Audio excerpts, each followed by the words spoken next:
संदर्भातली लाडक्या बहिणीसारख्या योजनेसाठी पैसे आहेत, मात्र जमीन मालकांना भरपाई देण्यासाठी पैसेच नाहीत अशा शब्दात सर्वोच्च न्यायालयानं राज्य सरकारला फटकारलं। वनसंरक्षणाशी संबंधित सुनावणी दरम्यान शपथपत्र सादर न केल्यानं कोर्टानं सरकार आणि मुख्य सचिवांना चांगलंच फटकारलंय।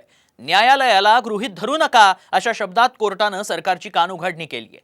एका प्रकरणात जमीन मालकांना भरपाई देण्यास टाळाटाळ होत असल्यानं कोर्टात जनहित याचिका दाखल करण्यात आली, त्यावरून कोर्टानं सरकारला सुनावलंय।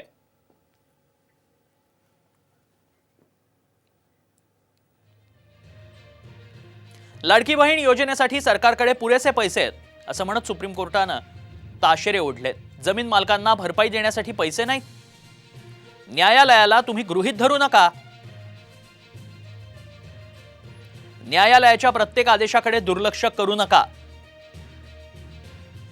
13 ऑगस्ट पर्यंत शपथपत्र सादर करा।